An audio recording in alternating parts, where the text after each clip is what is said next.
The wind howled through the mountain pass as Daniel Flores pressed his weathered hand against the rough bark of the towering pine. His dark eyes, fierce with determination, locked onto the tear-streaked face of the woman before him.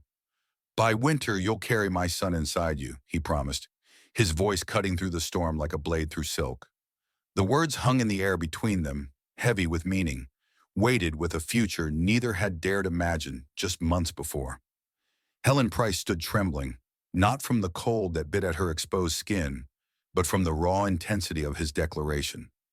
Snow began to fall in earnest now, each flake a promise of the harshest season ahead. Yet in his eyes she saw warmth that could melt glaciers.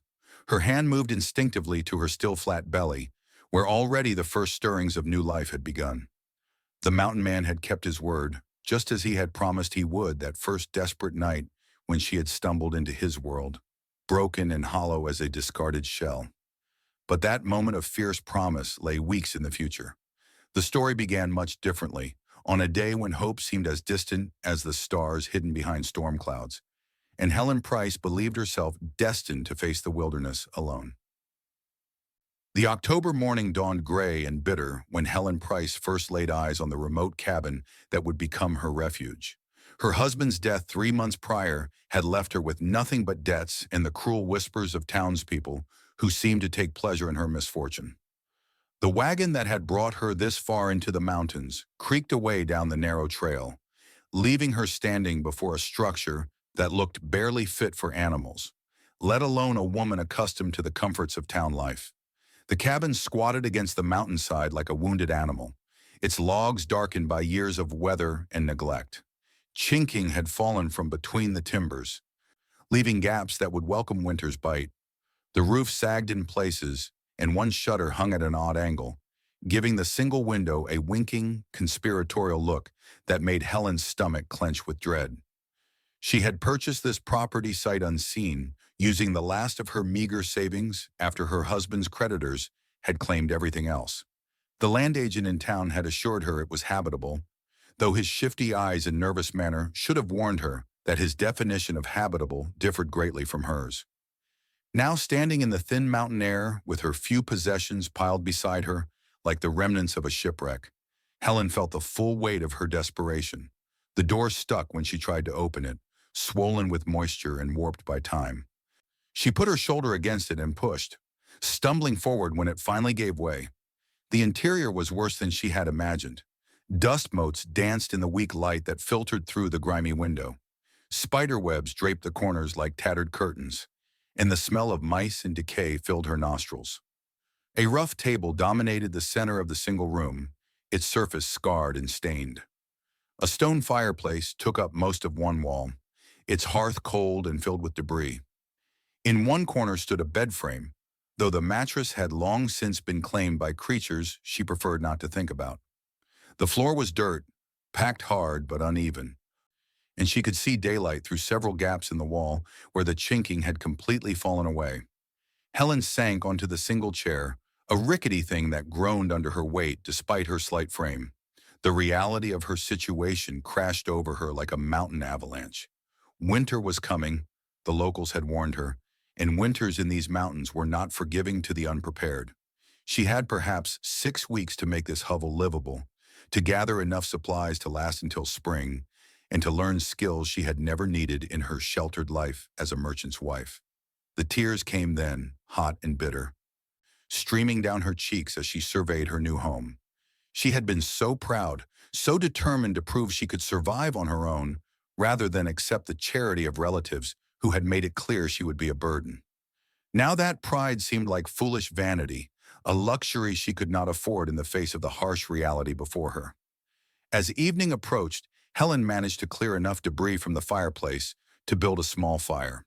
The smoke stung her eyes and made her cough, but the warmth was welcome as the temperature began to drop. She had brought basic supplies, enough food for perhaps a week if she was careful, and a few tools that the merchant had assured her were essential for mountain living. She tried to eat some of the bread and cheese she had packed, but her stomach rebelled against the food. Everything felt surreal, like a nightmare from which she might wake to find herself back in her comfortable home, her husband alive and their future secure. but the cold seeping through the walls, the scratching of small creatures in the roof, and the howl of wind through the trees outside reminded her that this was no dream. That first night, she lay on the bare bed frame, wrapped in her traveling cloak, listening to the symphony of the wilderness. Owls called to each other across the darkness, their voices haunting and wild. Something larger moved through the brush nearby, breaking branches and rustling leaves in a way that made her heart race. She had never been truly alone before, never faced the prospect of surviving entirely on her own resources. Sleep came in fitful snatches, broken by every sound and shadow. When dawn finally crept through the dirty window, Helen felt as though she had aged years in a single night.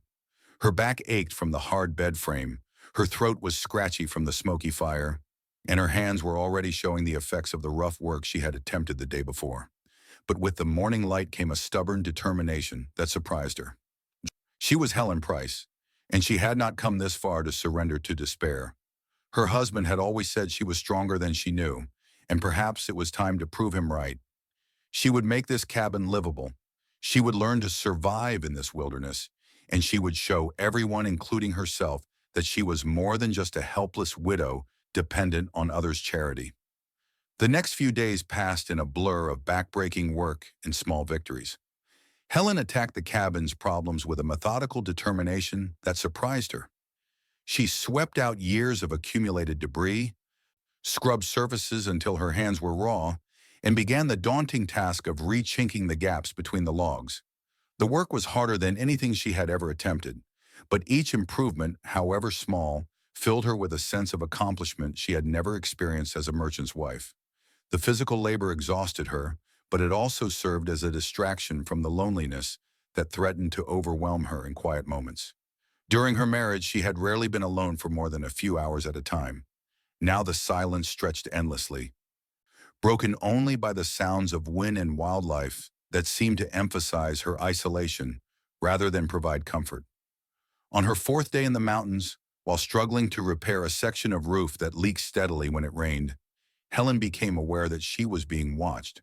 The sensation crept over her gradually, a prickling awareness that raised the hair on the back of her neck. She paused in her work, hammer suspended in midair, and scanned the tree line that surrounded her small clearing. At first, she saw nothing but the dense forest that pressed close to her cabin on three sides. Pine and aspen trees created deep shadows that could hide any number of threats. But then, just at the edge of her vision, she caught a glimpse of movement. A figure stood motionless among the trees, partially concealed but definitely human in shape and size. Helen's heart began to race. She had heard stories in town about mountain men, wild hermits who lived alone in the wilderness and followed their own laws. Some were said to be harmless, if eccentric, but others were described in terms that made her blood run cold. She had also heard whispers about men who had fled civilization for darker reasons, outlaws and worse, who made their homes in places where law enforcement feared to venture. The figure remained still for what felt like an eternity, though it was probably only minutes. Helen found herself frozen in place, uncertain whether to call out, retreat into the cabin, or continue with her work as though she had noticed nothing. Her hand tightened on the hammer handle, though she doubted it would be much use as a weapon if the watcher had ill intentions. Then, as suddenly as she had noticed him, the figure melted back into the forest and disappeared. Helen remained on the roof for several more minutes, scanning the trees for any sign of his return, but saw nothing. When she finally climbed down, her legs were shaking so badly she nearly fell from the ladder. That night, she barricaded the door with a heavy table and kept the fire burning bright. Every sound from outside made her start, and she found herself straining to distinguish between the normal sounds of the forest and anything that might indicate human presence. Sleep was impossible, and she spent the long hours until dawn sitting in the chair with a hammer across her knees, staring at the door and wondering if she had made a terrible mistake in coming to this isolated place. Morning brought no sign that her mysterious watcher had approached the cabin during the night, but Helen's sense of security had been shattered. She realized how vulnerable she was, how completely cut off from any help if someone with bad intentions decided to pay her a visit. The nearest neighbor was miles away, and she had no way to summon assistance even if she could identify a threat in time. Despite her fear, Helen forced herself to continue with the necessary work on the cabin. Winter was approaching rapidly, and she could not afford to let paranoia paralyze her efforts to prepare. But she found herself constantly glancing toward the tree line, and she made sure to have a weapon within reach at all times, whether it was the hammer, an axe, or even a heavy piece of firewood. For 3 days, she saw no further sign of the Watcher, and she began to hope that it had been a chance encounter with some harmless traveler who had moved on to other parts of the mountains. She even began to wonder if her frightened imagination had conjured the figure from shadows and her own fears. But on the 7th day after her arrival, as she was gathering firewood from the forest edge, she found unmistakable proof that someone had been observing her activities. A neat stack of split firewood sat beside a large boulder just inside the tree line. Wood that had definitely not been there the day before. The logs were expertly cut and split, far better than her own amateur attempts at woodcutting. Beside the stack was a cloth bundle that contained strips of dried meat in a small bag of what appeared to be ground grain or meal. Helen stared at the offerings for a long time, her mind racing through possible explanations. The most obvious interpretation was that her mysterious watcher was trying to help her, perhaps taking pity on her obvious inexperience and struggle to prepare for winter. But she had heard enough stories about predators who use kindness as a lure to be deeply suspicious of any gifts from unknown sources. On the other hand, she was desperately in need of both firewood and food. Her own attempts at cutting wood had yielded only a small pile of poorly split logs that would never last through a mountain winter, and her food supplies were dwindling faster than she had anticipated, partly because the hard physical work made her hungrier than she had expected, and partly because she had underestimated how much she would need. After much internal debate, Helen decided to take the wood but leave the food untouched. If someone was trying to poison or drug her, they would be more likely to use food than firewood. She loaded the split logs into her arms and carried them back to the cabin, glancing frequently over her shoulder to see if her benefactor would reveal himself. That evening, as she enjoyed the luxury of a properly burning fire built with expertly split wood, Helen found herself thinking about the person who had left the gift. The quality of the woodwork suggested someone with considerable skill and experience in mountain living. The fact that he had observed her long enough to assess her needs indicated patience and careful attention. Most intriguingly, the decision to help her anonymously suggested someone who was either naturally kind-hearted or at least not immediately threatening. The anonymous gifts continued over the following days, always appearing when Helen was inside the cabin or had ventured to the other side of her small clearing. Along with more firewood came other useful items. A bundle of dried herbs that she recognized as having medicinal properties, several rabbit pelts that could be used for warmth, and tools that were far superior to the crude implements she had purchased in town. Each gift was practical and clearly chosen by someone who understood exactly what she would need to survive the approaching winter. Helen found herself looking forward to discovering what new offering might appear, even as she remained cautious about accepting anything edible from her unknown benefactor. The gifts made her feel less alone, evidence that someone was watching over her welfare even if they chose to remain hidden. She began leaving small tokens of appreciation beside the boulder where the gifts appeared. Wildflowers, a piece of embroidered cloth from her former life, once even a small sketch she had made of the mountain vista from her cabin door. The tokens always disappeared along with any remaining food items she had continued to refuse, suggesting that her mysterious helper was indeed monitoring the gift site regularly.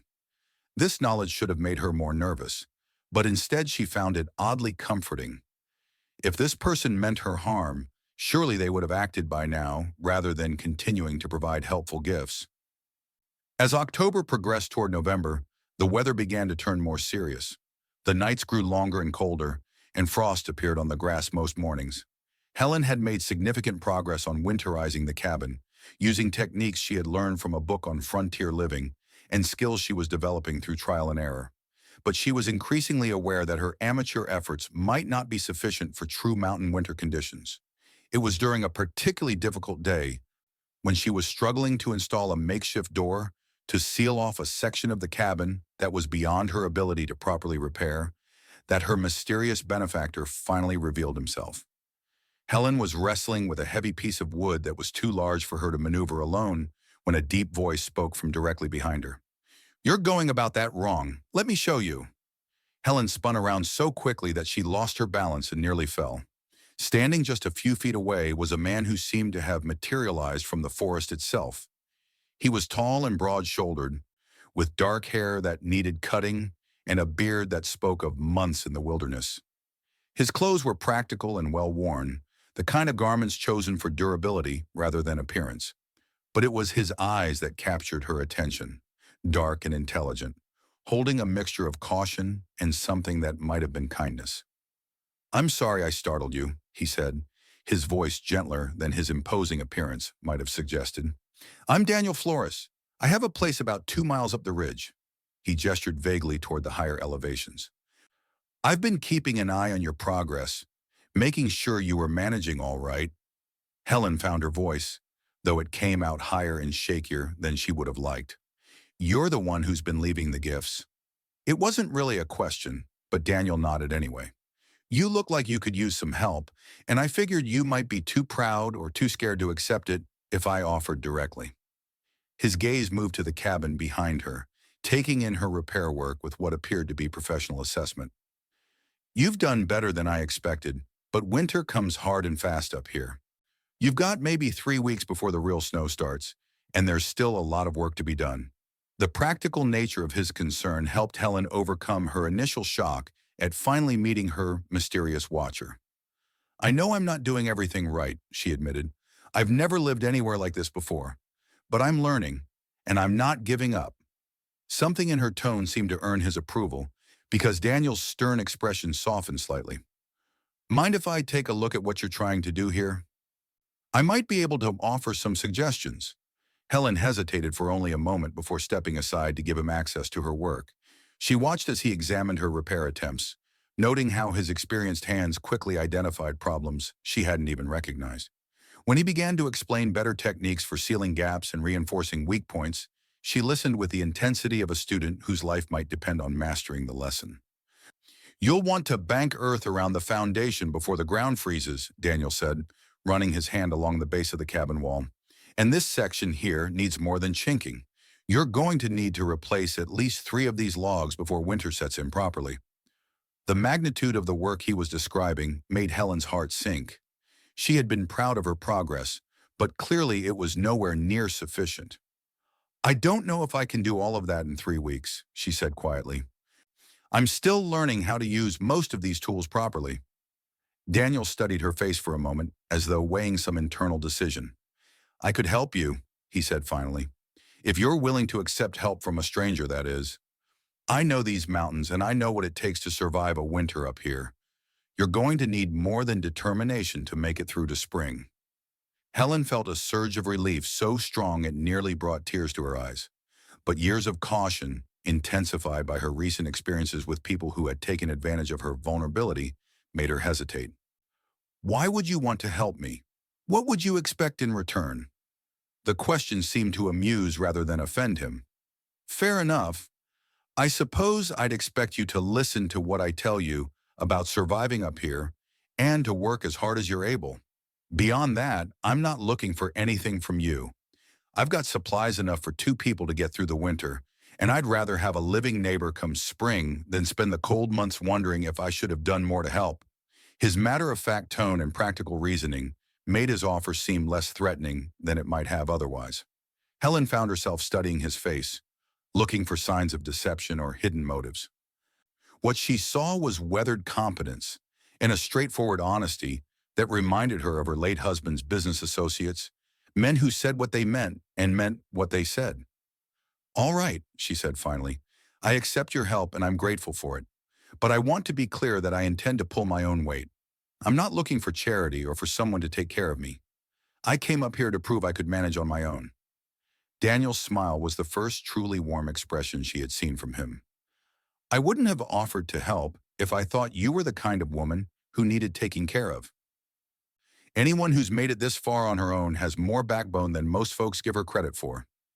The partnership that developed between Helen and Daniel over the following weeks was unlike anything Helen had experienced before. Daniel proved to be a patient teacher, showing her not just what needed to be done, but why it needed to be done and how to do it efficiently. Under his guidance, Helen learned to split wood properly, to bank earth around the cabin's foundation, and to identify and gather the wild plants that could supplement her food supplies through the winter months. Daniel worked with the quiet efficiency of someone who had spent years living close to the land. He seemed to anticipate problems before they arose and to have solutions for difficulties that would have stopped Helen's progress entirely.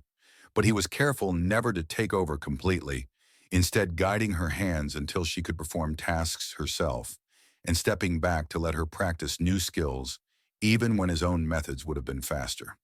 The goal isn't just to get you through this winter, he explained one afternoon as they worked together to replace a section of rotted roofing.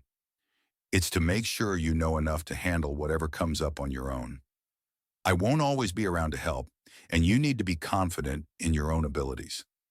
Helen appreciated his approach, though she sometimes found his insistence on her independence frustrating when she was struggling with a particularly difficult task. But she was learning rapidly, and she could feel herself growing stronger and more capable with each passing day. The soft hands that had once been her pride were becoming calloused and rough, but they were also becoming skilled at tasks she had never imagined needing to perform. As they worked together, Helen began to learn more about her enigmatic neighbor. Daniel had been living in the mountains for nearly 5 years, having come west after losing his family to a cholera outbreak back east. He had built his own cabin and learned mountain survival through a combination of advice from other mountain men, trial and error, and what he described as a lot of luck and stubbornness. I wasn't much better prepared than you are when I first came up here, he admitted one evening as they shared a simple meal by Helen's newly efficient fireplace. The difference is that I had a whole summer to make mistakes and learn from them before winter hit. You're having to compress that learning into a few weeks, which is why you need someone to guide you past the worst pitfalls. Helen found herself looking forward to these evening conversations as much as she valued Daniel's practical help during the day. He was well-read and thoughtful, with a dry sense of humor that emerged once he became comfortable with her company. She learned that he had been a school teacher before tragedy drove him to seek solitude in the wilderness, and his educational background showed in the careful way he explained new concepts and his patience with her questions. But it was Daniel's quiet strength and unshakable competence that impressed Helen most. He approached every challenge with calm confidence, as though there were no problem that couldn't be solved with enough thought and effort. After months of feeling helpless and overwhelmed, Helen found his certainty deeply reassuring. As November progressed and the first serious snows began to dust the higher peaks, Helen realized that her feelings toward Daniel were becoming more complicated than simple gratitude. She found herself watching him as he worked, admiring the easy grace with which he handled tasks that still challenged her. She looked forward to his arrival each morning and felt oddly bereft when he departed for his own cabin each evening. The realization that she was developing romantic feelings for Daniel both thrilled and terrified her. She had been widowed for only a few months, and part of her felt guilty for being attracted to another man so soon after her husband's death, but a larger part of her was simply grateful to feel something other than grief and fear for the first time since her world had collapsed. Daniel seemed unaware of her growing attraction, treating her with the same respectful friendliness he had shown from the beginning. Helen wondered if he saw her as nothing more than a neighbor in need of assistance, or if his own experiences with loss had made him wary of forming new attachments. She found herself wishing she had the courage to explore the possibility of something deeper between them, but her inexperience with such matters and her uncertain situation made her hesitant to risk their current partnership. The question became more pressing as the cabin neared completion of its winterization. Daniel's help had transformed the structure from a barely habitable hovel into a snug refuge that could withstand the worst mountain weather. But as the work neared its end, Helen realized that Daniel would have less reason to visit daily, and she dreaded the prospect of returning to the isolation she had felt before his appearance. One evening, as they sat by the fire after a particularly productive day of work, Helen finally found the courage to broach the subject that had been weighing on her mind. "What happens when the cabin is finished?" she asked, trying to keep her tone casual. "Will you still come by to check on me, or will I be on my own again?" Daniel was quiet for a long moment, staring into the flames as though they might hold the answer to her question. "I'll check on you," he said finally. Mountain winters can be dangerous, and it's good sense for neighbors to look out for each other. But you're right that I won't need to come by every day once the major work is done. Helen felt a stab of disappointment that she tried to hide. Of course, I understand that you have your own life to live. I'm grateful for everything you've already done to help me. That's not what I meant, Daniel said, turning to look at her directly. The truth is, I've come to enjoy our time together more than I expected to. These past weeks have been the most pleasant I've spent since I came to the mountains. But I don't want to presume that you welcome my company for any reason beyond the practical help I can provide. Helen felt her heart begin to race. You're not presuming anything, she said quietly. I've come to value your company as much as your help. More, actually. I was dreading the thought of going back to being alone up here. Something shifted in Daniel's expression, a warmth that went beyond mere friendliness. In that case, maybe we should talk about what kind of arrangement might work for both of us through the winter months. It makes sense for neighbors to help each other through the hard season, and there's no reason that help has to be limited to emergency situations. The conversation that followed was unlike any Helen had ever had with a man. Daniel spoke frankly about the realities of mountain winter survival, explaining that the isolation and harsh conditions created a different set of social rules than those that govern life in settled communities. Neighbors who might see each other only occasionally during the warmer months often spent significant time together during winter, sharing resources and providing companionship that could mean the difference between sanity and despair during the long, dark months. I'm not suggesting anything improper, Daniel was careful to clarify, but there's no shame in acknowledging that we both benefit from each other's company, and that the winter will be easier for both of us if we don't try to maintain the kind of formal distance that might be expected in town.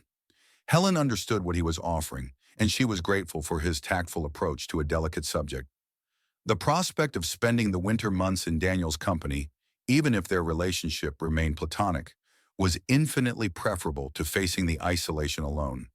But she was also aware that such an arrangement would inevitably lead to gossip and speculation if word of it reached the outside world. What would people say if they knew we were spending so much time together, she asked. I know it shouldn't matter, but I've already been the subject of enough gossip to last a lifetime. Daniel's expression hardened slightly. People who've never spent a winter in these mountains have no business judging the choices of those who have. Survival comes first up here, and anyone who's too concerned with appearances to accept the help they need probably won't make it to spring anyway. His practical attitude towards social conventions was both liberating and slightly scandalous to Helen's town-bred sensibilities. But she was learning to value practical wisdom over social niceties, and she found Daniel's straightforward approach refreshing after months of dealing with people who seemed more concerned with maintaining appearances than with offering genuine help. As the first major snowstorm of the season approached, Daniel began spending more time at Helen's cabin, ostensibly to ensure that all their winterization efforts would hold up under real weather conditions. But Helen noticed that he seemed to find more reasons to linger in the evenings, and their conversations grew longer and more personal as the wind howled outside and the fire crackled in the hearth. It was during one of these extended evening visits, as they sat close together for warmth while a blizzard raged outside, that Helen became acutely aware of Daniel as a man rather than simply a helpful neighbor. The firelight played across his strong features, and she found herself studying the way his hands moved as he gestured while talking. When he laughed at something she said, the sound sent a warm shiver through her that had nothing to do with the temperature in the room. Daniel seemed to become aware of the shift in atmosphere at the same moment. Their eyes met across the small space between their chairs, and Helen saw her own awareness reflected in his gaze. The air between them seemed to thicken with possibility, and Helen felt her breath catch in her throat. Helen, Daniel said quietly, her name sounding different in his deep voice than it ever had before. I think we need to talk about what's happening between us. Helen's heart hammered against her ribs, but she forced herself to meet his gaze steadily. I think so too, she whispered. Daniel leaned forward in his chair, closing some of the distance between them. I don't want to take advantage of your situation or your gratitude, but I can't pretend that I don't feel something more than neighborly concern when I look at you. The honesty in his voice gave Helen the courage to voice her own feelings. It's not gratitude, she said softly. At least, not only gratitude. I've come to care for you in ways I didn't expect to feel again after losing my husband. Daniel reached across the space between them and took her hand in his larger, calloused one. The simple touch sent warmth racing up her arm and made her pulse quicken. I lost my wife and children to the cholera, he said quietly. I came up here because I didn't think I'd ever want to care about anyone again. But you've changed that, Helen. You've made me remember what it feels like to want to protect someone, to build something with another person. Helen felt tears prick at her eyes, moved by the raw emotion in his voice. I'm scared, she admitted. I'm scared of caring too much and losing everything again. But I'm more scared of pushing you away and spending the rest of my life wondering what might have been. Daniel squeezed her hand gently. We don't have to decide everything tonight, he said, but we don't have to pretend there's nothing between us either. Winter is long up here, Helen. We have time to see where this leads us. The storm continued to rage outside, but inside the small cabin, Helen felt a warmth that had nothing to do with the fire in the hearth. She had come to the mountains seeking independence and solitude, but she was discovering that the greatest strength sometimes came from allowing someone else to share the burden of survival. As the evening progressed, Helen and Daniel talked more openly than they ever had before, sharing stories of their past lives and their hopes for the future. Helen learned that Daniel had been married for 8 years before tragedy struck his family, and that he had loved his wife deeply. But he also made it clear that his feelings for Helen were not simply a replacement for what he had lost, but something new and different that had grown from their shared experiences and mutual respect. You're not like anyone I've ever known, Daniel told her as the fire began to burn low. You've got a strength that most people never discover in themselves, and you've shown more courage in these past weeks than most men show in a lifetime. I admire you as much as I care for you, Helen, and that's not something I've ever felt before. The weeks that followed brought a deepening intimacy between Helen and Daniel that went far beyond the physical attraction they had acknowledged. As winter settled over the mountains in earnest, they developed routines that brought them together daily while still maintaining the fiction that they were simply neighbors helping each other through the harsh season. Daniel would arrive at Helen's cabin each morning, ostensibly to check on her welfare and assist with daily tasks that were more easily accomplished by two people. But Helen noticed that he always seemed to have projects that required his presence for most of the day, and she began preparing meals for two as a matter of course. Their evening conversations by the fire became a cherished ritual, a time when the harsh realities of mountain survival gave way to discussions of books, dreams, and the growing connection between them. The physical aspect of their relationship developed slowly, with a restraint that spoke to Daniel's respect for Helen's recent widowhood and her inexperience with romantic relationships outside of marriage. Their first kiss came during a particularly fierce blizzard that had trapped Daniel at Helen's cabin overnight. As they sat close together on the rough bench Daniel had built for the cabin, sharing warmth and watching the storm through the single window, Helen had turned to say something and found her face inches from his. The kiss was gentle and tentative, a question rather than a demand. But it ignited something in both of them that had been building for weeks. When they finally broke apart, Helen felt as though she had awakened from a long sleep. The world seemed brighter and more vivid, full of possibilities she had thought were lost to her forever. I've been wanting to do that for weeks, Daniel admitted, his voice rough with emotion. So have I, Helen whispered back, surprised by her own boldness.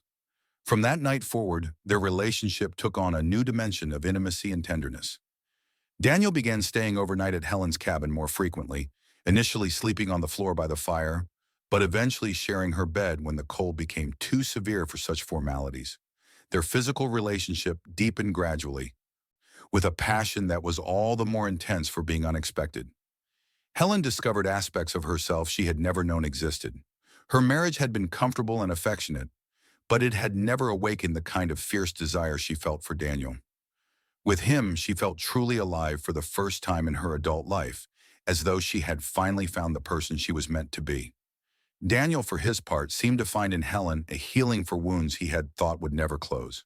The grief and anger that had driven him to seek isolation in the mountains began to fade, replaced by hope and a renewed sense of purpose.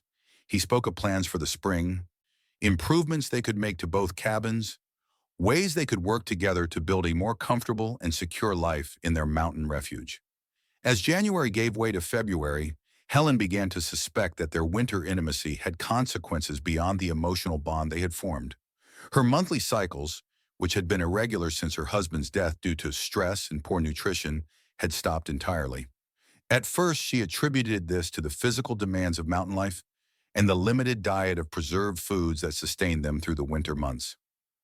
But as other symptoms began to appear, she could no longer deny the possibility that she was carrying Daniel's child. The realization filled her with a complex mixture of joy and terror. She had always wanted children, but her marriage had been childless despite her hopes. The prospect of bearing Daniel's son or daughter thrilled her in ways she could barely comprehend. But she was also acutely aware of the complications such a development would bring to their still fragile relationship and their precarious situation in the mountains. Helen wrestled with when and how to tell Daniel about her suspicions. Part of her wanted to share the news immediately, to see his reaction and gauge his feelings about the prospect of fatherhood. But another part of her was afraid that the news might change everything between them, might make him feel trapped or obligated in ways that could poison the natural development of their relationship. The decision was taken out of her hands one morning in late February when a sudden bout of nausea sent her rushing outside into the bitter cold to be sick in the snow. Daniel found her there, retching and shivering, and immediately assumed she had contracted some illness that could be dangerous in their isolated situation. "We need to get you back inside and warm," he said, wrapping his coat around her shoulders and guiding her back to the cabin. "How long have you been feeling sick? Is it something you ate, or do you think you might have caught something?" Helen allowed him to settle her by the fire and bring her hot tea, but she could see the worry in his eyes and knew she could not let him continue to fear for her health when the truth was so much more significant. Taking a deep breath, she reached for his hand and drew him down to sit beside her on the bench. "Daniel, I don't think I'm sick," she said quietly. "At least not in the way you mean. I think I might be carrying your child." The words hung in the air between them like a physical presence. Daniel went very still, his dark eyes searching her face as though looking for confirmation of what she had just told him. Helen held her breath, waiting for his reaction and trying to prepare herself for any possibility, from joy to rejection. "Are you certain?" he asked finally, his voice carefully controlled. "As certain as I can be without a doctor to confirm it," Helen replied. "All the signs are there, and I know my own body well enough to recognize the changes." Daniel was quiet for a long moment, staring into the fire as though it might provide guidance for this unexpected development. Helen felt her heart sinking as the silence stretched on, interpreting his lack of immediate response as disappointment or concern about the implications of her news. But when Daniel finally turned back to her, his eyes were bright with an emotion that looked remarkably like wonder. "A child," he said softly, as though testing the words. "Our child." The transformation in Daniel after Helen's announcement was remarkable to witness. The quiet confidence that had always characterized him took on a new intensity, as though he had suddenly discovered a purpose beyond mere survival. He began making plans for modifications to Helen's cabin that would accommodate a growing family, sketching out ideas for additional rooms and improved heating systems that would keep a baby safe through mountain winters. "We'll need to think about expanding before next winter," Daniel said one evening as he showed Helen his rough drawings. "A baby will need more space, and we'll want to be sure we have everything set up properly before the child arrives." Helen was touched by his immediate acceptance of responsibility and his obvious excitement about the prospect of fatherhood, but she was also concerned about the practical implications of their situation. "Daniel, we need to talk about more than just cabin improvements," she said gently. "What about the fact that we're not married? What about what people will say when they find out?" Daniel's jaw tightened slightly, and Helen recognized the stubborn expression that appeared whenever he was confronted with social conventions that conflicted with his practical nature. "What people say doesn't matter up here," he replied firmly. "What matters is that we take care of each other and the child. If you want to be married, we can find a preacher when the pass is open in spring. But don't think for a minute that a ceremony is what makes a family real." His matter-of-fact attitude toward their unconventional situation was both reassuring and slightly shocking to Helen's more traditional upbringing. But she was learning to appreciate Daniel's ability to focus on what truly mattered rather than getting caught up in social expectations that might not even apply to their unique circumstances. As Helen's pregnancy progressed through the late winter months, she found herself marveling at the changes in her body and her emotions. The nausea that had revealed her condition gradually faded, replaced by a sense of vitality and purpose that made even the harshest days of winter seem manageable. Daniel's attentiveness and obvious pride in her condition made her feel cherished in ways she had never experienced before. The physical intimacy between them took on new dimensions as well. Daniel's touch became even more reverent and gentle, as though he were afraid of harming the precious life growing within her. But there was also a fierce possessiveness in the way he looked at her, a primitive satisfaction that spoke to something deeper than civilized emotion. One evening in early March, as they sat by the fire discussing names for their child, Daniel suddenly grew serious and took Helen's hands in his. "I want you to know something," he said quietly. "This child, our child, is going to be born into a different world than either of us knew growing up. Life up here is hard, but it's also free in ways that people in settled places can't understand. Our son or daughter will grow up strong and self-reliant, able to face whatever challenges life brings." Helen felt a shiver of emotion at the conviction in his voice. "Our son," she repeated softly, testing the words. "Do you think it will be a boy?" Daniel's smile was warm and confident. "I hope so. A son who can help us build something lasting up here. Someone to carry on when we're gone." He paused, his expression growing intense. "By winter, you'll carry my son inside you," he said with quiet certainty.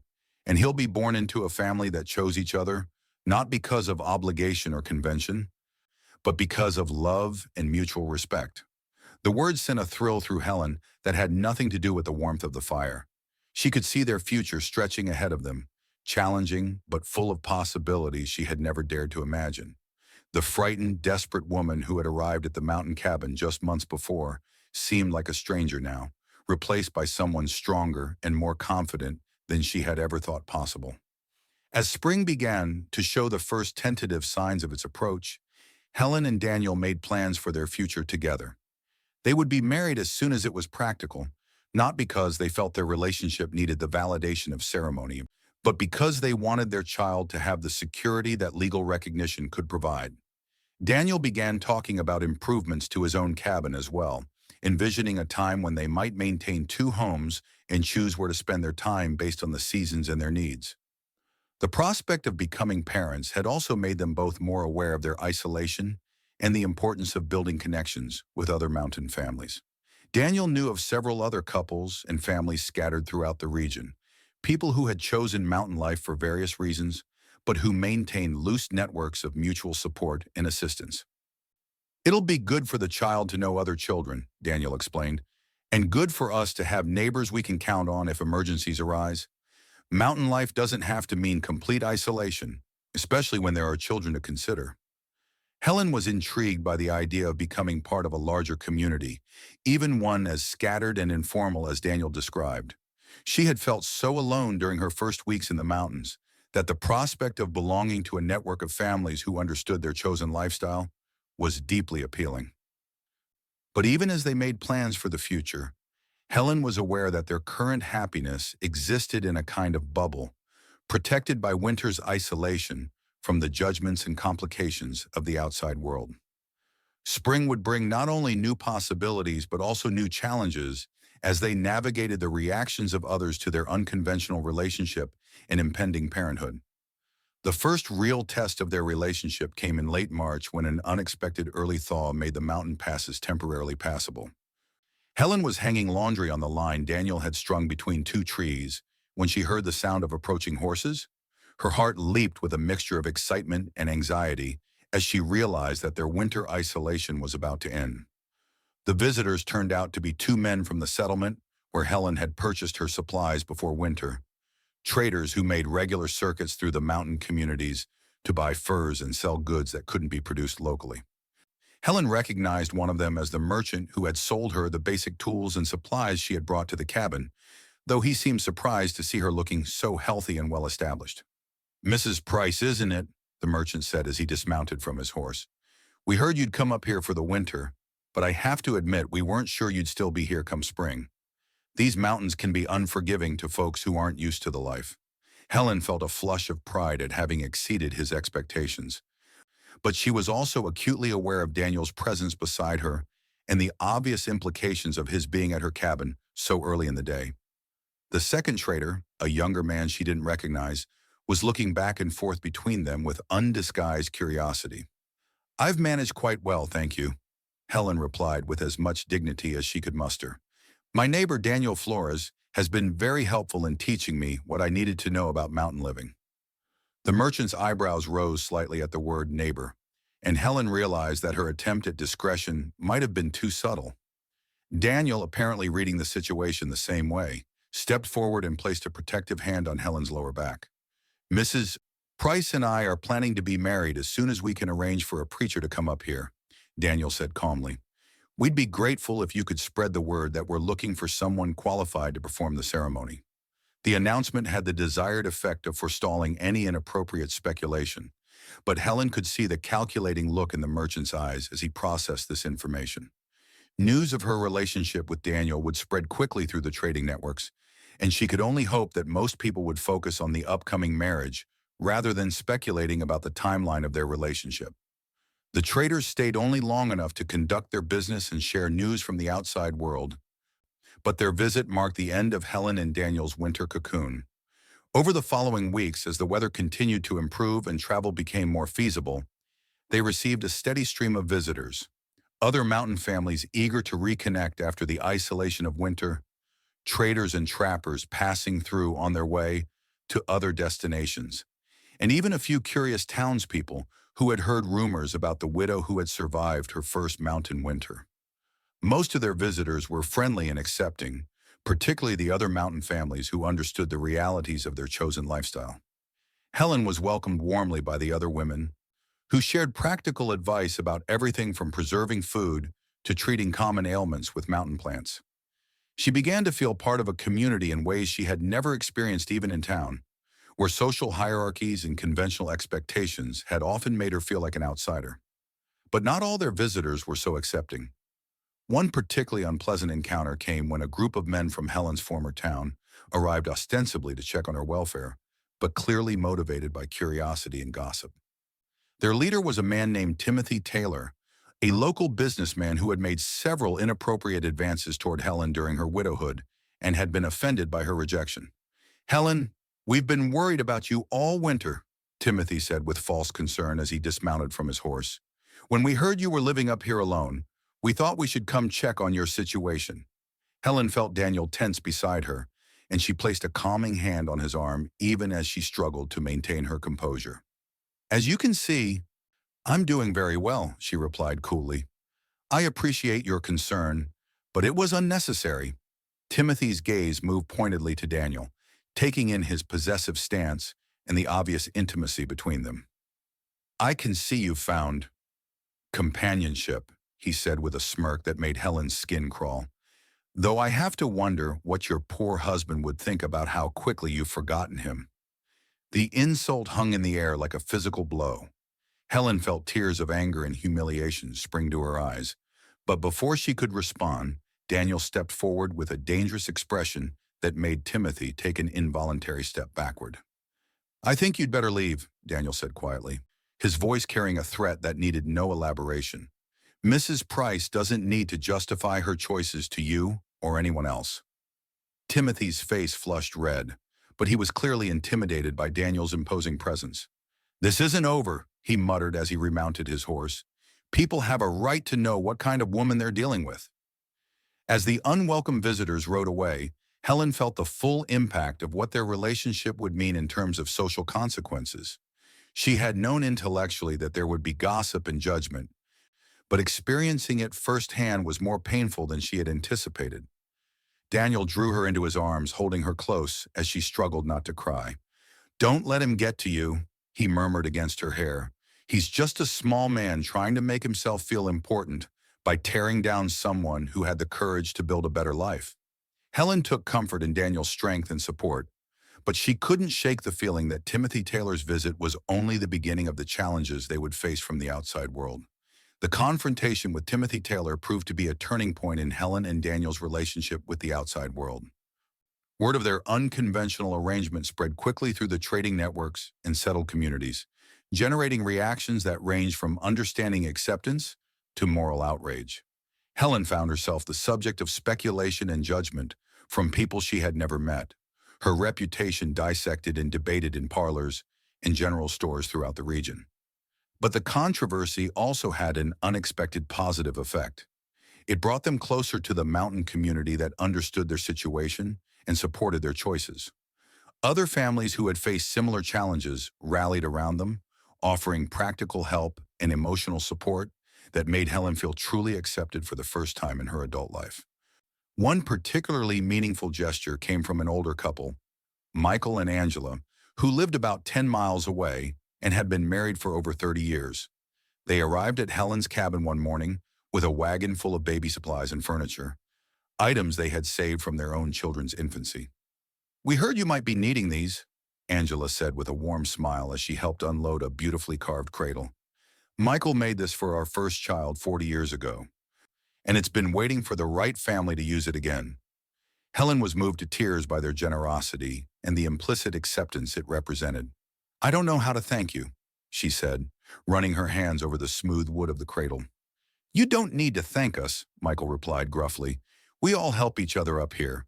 That's how we survive and thrive in a place that can be unforgiving to those who try to go it alone."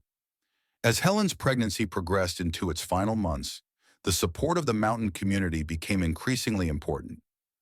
The women who lived within traveling distance took turns visiting to help with preparations for the birth and to share their knowledge and experience.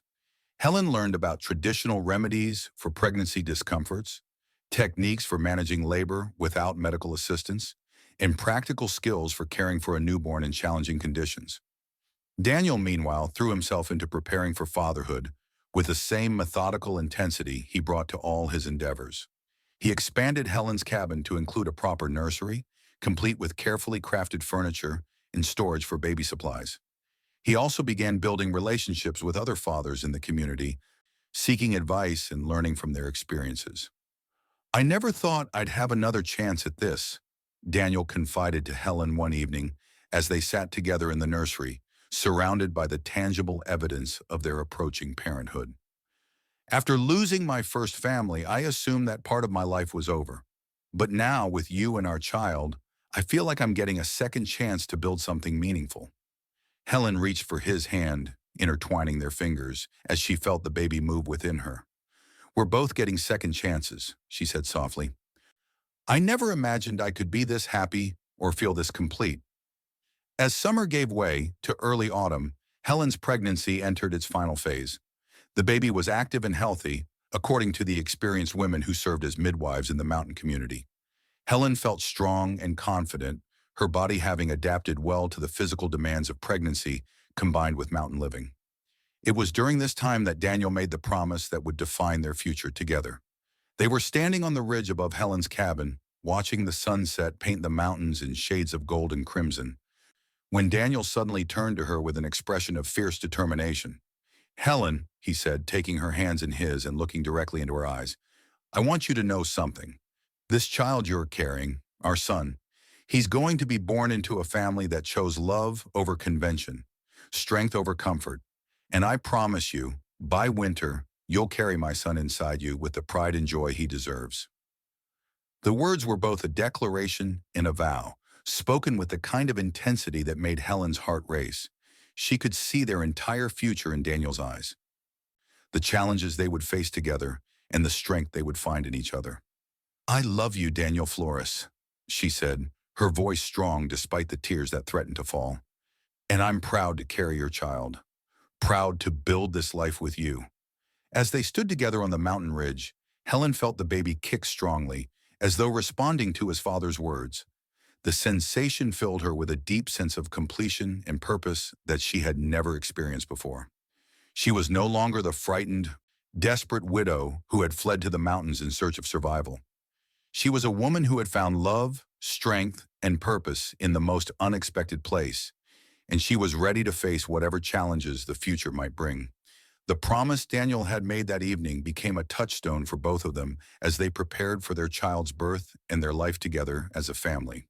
It represented not just his commitment to her and their unborn child, but also their shared determination to build something lasting and meaningful in their mountain refuge. The first snows of winter arrived earlier than expected that year, dusting the peaks with white, while the valley still held the golden colors of autumn. Helen watched the changing landscape from her cabin window, one hand resting on her swollen belly as she felt the strong movements of the child within. The baby was due any day now, according to the calculations of the mountain women who had been monitoring her pregnancy, and Helen felt a mixture of anticipation and nervous excitement about the approaching birth. Daniel had become increasingly protective as Helen's due date approached, rarely leaving her side for more than a few hours at a time. He had arranged for Angela, the most experienced midwife in their community, to stay at the cabin during the final weeks of Helen's pregnancy, and he had stockpiled enough supplies to last them through any weather emergency that might complicate the birth. "You're going to wear a path in that floor if you keep pacing like that," Helen teased one evening, as Daniel made yet another circuit of the cabin, checking and rechecking their preparations. Daniel paused in his pacing to look at her, his expression sheepish but unrepentant. "I just want to be sure we're ready for anything," he said. "I know women have been having babies for thousands of years without all this fuss, but I can't help wanting everything to be perfect for you and our child." Helen felt a surge of love for this man who had transformed her life so completely. The fierce mountain man who had first emerged from the forest to help her had revealed depths of tenderness and devotion that never ceased to amaze her. She knew that their child would be blessed to have such a father, a man who would protect and nurture with equal intensity. The labor began just before dawn on a crisp October morning, announced by a tightening across Helen's belly that she initially mistook for the usual discomforts of late pregnancy. But as the contractions grew stronger and more regular, she knew that the time had finally come to meet their child. Daniel immediately sent word to Angela and the other women who had promised to assist with the birth, then settled in to provide whatever support Helen needed. His calm strength proved to be exactly what she required as the labor progressed through the morning and into the afternoon. He held her hand through the worst contractions, offered water and encouragement when she needed it, and maintained the kind of steady presence that made her feel safe even in the midst of the most intense physical experience of her life. "You're doing beautifully," Angela murmured as she monitored Helen's progress. "This baby is eager to meet his parents, and everything is proceeding exactly as it should." As evening approached and the final phase of labor began, Helen found herself drawing on reserves of strength she hadn't known she possessed. The pain was intense, but it was also purposeful, each contraction bringing her closer to holding her child in her arms. Daniel never left her side, his voice a constant source of encouragement, and his presence an anchor that kept her grounded even when the physical demands of birth threatened to overwhelm her. Finally, as the sun set behind the mountains and the first stars appeared in the darkening sky, their son was born. The baby's first cry filled the cabin, strong and healthy, announcing his arrival to the world with unmistakable vigor. Helen felt tears of joy and relief stream down her face as Angela placed the tiny, perfect child in her arms. "He's beautiful," Daniel whispered, his voice rough with emotion as he looked down at his son. "Perfect and beautiful, just like his mother."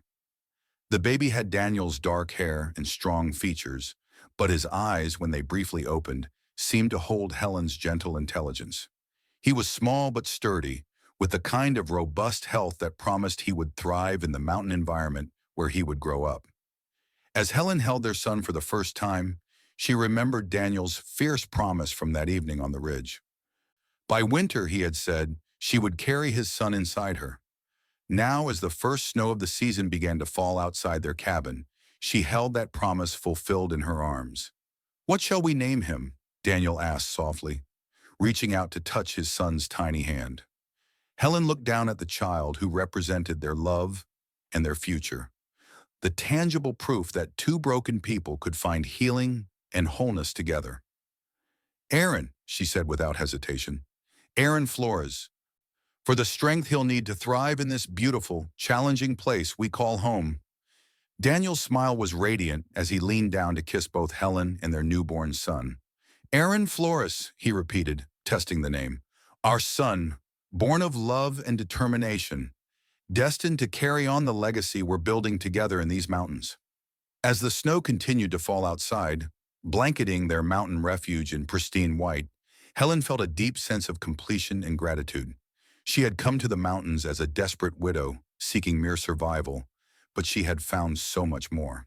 She had discovered love, strength, purpose, and now the joy of motherhood.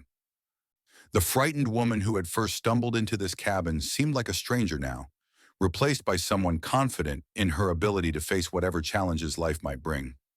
Daniel settled beside her on the bed, wrapping his arms around both Helen and their son as they marveled at the miracle they had created together. Outside, the wind sang through the pines and the snow fell steadily, but inside their cabin, warmth and love created a sanctuary that could withstand any storm. By winter, you'll carry my son inside you, Daniel had promised with fierce certainty all those months ago. Now as Helen cradled Aaron in her arms, while snow painted the world white beyond their windows, she understood that his promise had been about far more than pregnancy and birth. It had been about transformation, about the power of love to create new life and new possibilities, even in the harshest circumstances. Their son would grow up knowing that he was born of courage and determination, the child of parents who had chosen each other and chosen love over convention, strength over comfort. He would learn to thrive in the mountains that had become their home, drawing strength from the land and from the unbreakable bond between his parents. As Helen drifted toward sleep with her newborn son in her arms and Daniel's protective presence beside her, she felt profound gratitude for the journey that had brought them to this moment. The mountain man's promise had been kept in every possible way, and their future stretched ahead of them, filled with infinite possibility.